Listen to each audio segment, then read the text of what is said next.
નમસ્કાર મિત્રો, સ્વાગત છે તમારું અમારી YouTube ચેનલમાં। તો મિત્રો, આજના વિડિયોમાં બાગાયત વિભાગની ખેડૂતો માટે એવી અગત્યની યોજના વિશે વાત કરીશું કે જે યોજના અંતર્ગત ખેડૂતોએ ઇલેક્ટ્રિક વજન કાંટાની ખરીદી કરવી હોય તો સહાય આપવામાં આવે છે।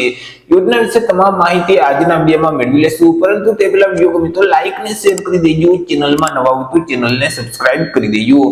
તો ચાલો મિત્રો, વિડિયોની શરૂઆત કરીએ।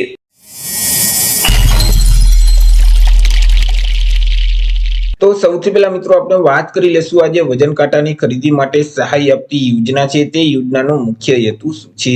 તો કે મિત્રો, બાગાયતી પાકોનું વાવેતર કરતા જે ખેડૂતો છે તો તે ખેડૂતોને પાકની લણણી કર્યા પછી અલગ અલગ પ્રકારના સાધનોની જરૂરિયાત પડતી હોય છે, જેથી કરી જે બાગાયતી વિભાગ છે તો તેના દ્વારા પોસ્ટ હાર્વેસ્ટ મેનેજમેન્ટના સાધનો માટેની યોજના છે તે અમલમાં મૂકવામાં આવેલી છે કે જે યોજના અંતર્ગત ખેડૂતોને વજન કાંટાની ખરીદી માટે સહાય આપવામાં આવી છે।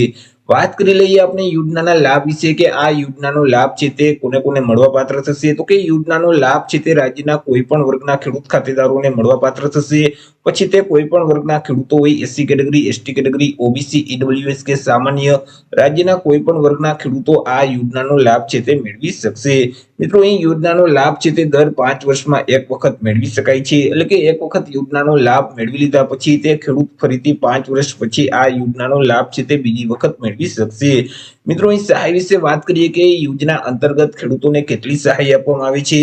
તો કે આ યોજના અંતર્ગત જે ઇલેક્ટ્રિક વજન કાંટો છે તેમજ જે પ્લાસ્ટિકના કેરેટ છે તો તેમની ખરીદી માટે ખેડૂતોને સહાય આપવામાં આવે છે કે જેમાં અનુસૂચિત જાતિ અને અનુસૂચિત જનજાતિના જે ખેડૂતો છે, એટલે કે એસસી અને એસટી કેટેગરીના જે ખેડૂતો છે તો તે ખેડૂતોને કુલ ખર્ચના 75% અથવા તો વધુમાં વધુ રૂપિયા 7,500 ની મર્યાદામાં સહાય આપવામાં આવશે। તે સિવાય બાકી જે સામાન્ય ખેડૂતો છે તો તેઓને કુલ ખર્ચના 50% અથવા તો વધુમાં વધુ રૂપિયા 5,000 ની મર્યાદામાં સહાય મળવાપાત્ર થશે। બે રકમમાંથી જે રકમ ઓછી હશે એટલી ખેડૂતોને સહાય છે તે આપવામાં આવે છે અને સહાયની રકમ છે તે સીધી ડીબીટીના માધ્યમથી ખેડૂતોના બેંક ખાતામાં જમા કરાવી દેવામાં આવશે। વાત કરી લઈએ અરજી ફોર્મ વિશે કે યોજનાનો લાભ મેળવવા માટે ખેડૂતોએ અરજી કઈ જગ્યાએ કરવાની હોય છે। તો કે આ યોજનાનો લાભ મેળવવા માટે ખેડૂતોએ ઓનલાઈન અરજી ફોર્મ ભરવાનું હોય છે।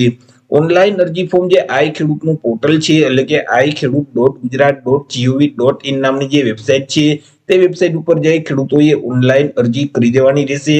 વર્ષ 2025-26 માટે જે તાલુકાનું ટાર્ગેટ પૂરું નથી થયું, લક્ષ્યાંક પૂરો નથી થયો, તો તે તાલુકાના ખેડૂતો માટે ફરીથી ફોર્મ છે તે રીઓપન કરવામાં આવેલા છે, એટલે કે શરૂ કરવામાં આવેલા છે। 29 ડિસેમ્બર 2025 થી અરજી ફોર્મ શરૂ કરવામાં આવેલા છે અને 3 જાન્યુઆરી 2026 સુધી ખેડૂતો ઓનલાઈન અરજી ફોર્મ ભરી શકશે। ઓનલાઈન અરજી ફોર્મ ભર્યા પછી તેની પ્રિન્ટ કાઢી અને ખેડૂતોએ પોતાની પાસે જ રાખવાની રહેશે। કોઈ પણ કચેરીમાં ફોર્મની કોપી છે તે જમા કરાવવાની રહેતી નથી। જ્યારે તમારું ફોર્મ મંજૂર થશે ત્યાર પછી તમારે સાધનોની ખરીદી કરવાની રહેશે। સાધનોની ખરીદી કર્યા પછી તમારે આઈ ખેડૂતના પોર્ટલ ઉપર તમામ ડોક્યુમેન્ટ અપલોડ કરવાના રહેશે। તો કયા કયા ડોક્યુમેન્ટની જરૂર પડશે તેના વિશે પણ આપણે વાત કરી લઈએ। તો કે ખેડૂતો એસસી કે એસટી કેટેગરીમાં આવતા હશે તો જાતિના દાખલાની નકલની જરૂર પડશે। દિવ્યાંગ ખેડૂત હશે તો દિવ્યાંગતાનું પ્રમાણપત્ર છે તેમની જરૂર પડશે।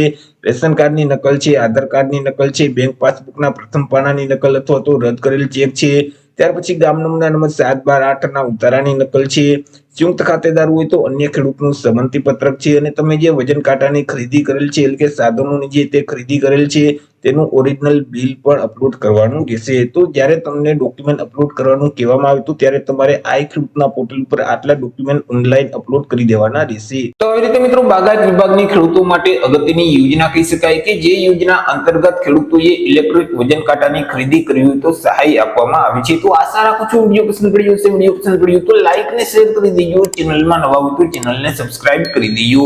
ફરી મળીશું એક નવા ટોપિક સાથે એક નવા વિડીયોમાં। ત્યાં સુધી જય હિન્દ, વંદે માતરમ।